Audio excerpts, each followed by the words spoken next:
Imagine நீங்கள் ஒரு ஊர் பேர் தெரியாத இடத்துல மாட்டிக்கிட்டீங்க. அப்போ உங்களை சுற்றி யாருமே இல்லை. அந்த டைமில் உங்களுக்கு உடம்பு சரியில்லாமலும் போகுது. உங்களுக்கு ஹாஸ்பிட்டல் போயே ஆகணும். ஆனால் அந்த இடத்துல ஹாஸ்பிட்டல் எங்கே இருக்குன்னு தெரியாது. அந்த மாதிரி டைமில் நீங்கள் என்ன பண்ணுவீங்க? ஆப்வியஸ்லி யாராக இருந்தாலுமே அவங்க மைண்டுக்கு வர ஒரே விஷயம் கூகுள் மேப். உங்களுக்கு ஆப்ஸ் ஆர் கேம்ஸ் வேணும்னா என்ன பண்ணுவீங்க? கூகுள் ப்ளே ஸ்டோருக்கு போவீங்க.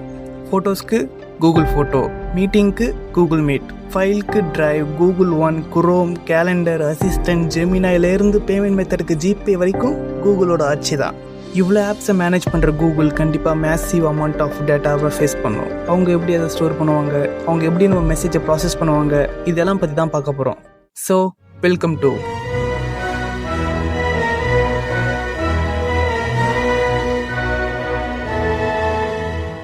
சான்ஃபோர்ட் யூனிவர்சிட்டியில் படித்த 2 students, Larry Page and Sergey Brin.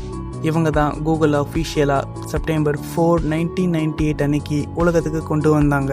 இவங்க ஸ்டார்டிங்லேயே $1 பில்லியன் கொட்டி கூகுளை கிரியேட் பண்ணலை. ஒரு சாதாரண கராஜில் தான் ஆரம்பித்தாங்க. அப்படி ஸ்டார்ட் பண்ண ஒரு கம்பெனி தான் இன்னைக்கு வேர்ல்ட் ஃபேமஸ் சர்ச் இன்ஜினாக இருக்குது. ஒரு நாளைக்கு மட்டுமே 100 கோடி தடவை பீப்புள்ஸ் சர்ச் பண்ணுறாங்க. பல கோடி அக்கௌண்ட்ஸ் அண்ட் ப்ரைவேட் இன்ஃபர்மேஷன்ஸை கூகுள் மெயின்டைன் பண்ணுறாங்க. நீங்கள் சின்ன விஷயத்தை சர்ச் பண்ணால் கூட செகண்ட்ஸில் ரிசல்ட் கொடுக்கும். எப்படி வாங்க பார்க்கலாம். ஃபார் எக்ஸாம்பிள், நான் கேட்னு சர்ச் பண்ணுறேன்னு வச்சுக்கோங்க.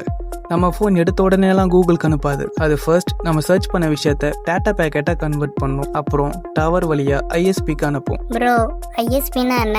ஐஎஸ்பினா internet service provider like Jio, Airtel, Vi, இவங்கெல்லாம் தான் ஐஎஸ்பி. ஃபார் எக்ஸாம்பிள், நம்ம மெசேஜ் ஜியோ கிட்ட போகுதுன்னு வச்சுக்கோங்க. இது ஜியோ சர்வர் கிட்ட நான் கூகுள் கிட்ட போகணும்னு சொல்லும். கூகுளுக்கு போகிற அட்ரஸ் நம்ம மெசேஜுக்கு தெரியாது. ஸோ இங்கே தான் டிஎன்எஸ் உள்ள வருது. இப்போ டிஎன்எஸ்னா என்னது ப்ரோ?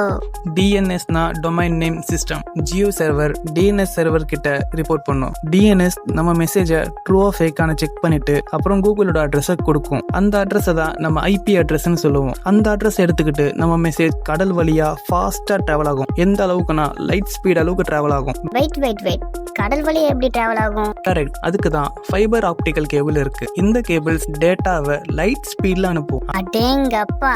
ஒரு வழியா பல கிலோமீட்டர்ஸ் கடந்து கூகுள் கிட்ட வந்தடையும். இப்போதான் மேட்சே ஆரம்பிக்குது. கூகுள் நம்ம மெசேஜை ரீட் பண்ணும். கேட் கூகுள் கிட்ட கோடி கணக்கில் வெப் டேட்டாஸ் கொட்டி கிடக்கும். நம்ம மெசேஜுக்காக அது எல்லா டேட்டாஸையும் செக் பண்ணிட்டு இருக்காது. அப்போ அது எப்படி சர்ச் பண்ணும்? Here the fantastic worker, web traveller.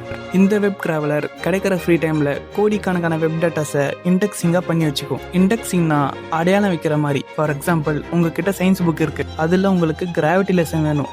நீங்கள் என்ன பண்ணுவீங்க?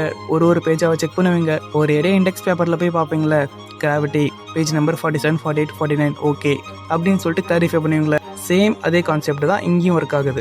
ஸோ அந்த வெப் டிராவலர் நம்ம சென்ட் பண்ண மெசேஜ் கேட் என்ற ஒரு வேர்டை செக் பண்ணி பார்க்கும் இண்டெக்ஸ் வைஸா. அப்புறம் என்ன? இண்டெக்ஸில் இருக்கிற டேட்டாவை ஈஸியாக எடுத்து கொடுத்துரும். அவ்வளோதான், சிம்பிள். இல்லை, இங்கே தான் பெரிய ப்ராப்ளமே இருக்குது. அந்த கேட் இண்டெக்ஸில் பல கோடி வெப் ரிசல்ட்ஸ் கேட்டை பற்றினதாகவே இருக்கும். இதை சோர்ட் அவுட் பண்ண தான் ரேங்கிங் சிஸ்டம் இருக்குது. இந்த ரேங்கிங் சிஸ்டம் அந்த இண்டெக்ஸில் இருக்கிற எல்லா வெப்சைட்டோட உயர் தரம், மதிப்பு, இப்படி பல விதமான டெஸ்டிங்கை பண்ணி எந்த வெப்சைட் ஃபர்ஸ்ட் ஷோ ஆகணும், எது செகண்ட், எது தேர்ட்னு ரேங்க் லிஸ்ட் பண்ணும். அப்புறம் வந்த வழியாகவே நமக்கு ரிசல்ட் அனுப்பிடும். இது எல்லாமே வித்தின் செகண்ட்ஸில் நடக்கும். அமேசிங்ல. ஆனா நீ கூகுள் டேட்டாஸ் எப்படி ஸ்டோர் பண்ணுவாங்கன்னு சொல்லவே இல்லையே. அது சிம்பிள் தான். பல சர்வர்ஸ் அண்ட் கம்ப்யூட்டர்ஸை மர்ஜ் பண்ணி பில்டிங் லெவலில் பெரிய பெரிய டேட்டா சென்டர்ஸை வச்சுருப்பாங்க. அதுவும் ஒரே இடத்துல இல்லை, மொத்தமாக லெவல் கண்ட்ரீஸில் டிஃப்ரெண்ட் பிளேசஸில் வச்சுருக்காங்க. அப்போ கண்டிப்பாக ஹீட் ஆகும் தானே? அதுக்கு என்ன பண்ணுவாங்க? Good question. அதுக்கு தான் அவங்க advance level cooling system use பண்ணுவாங்க.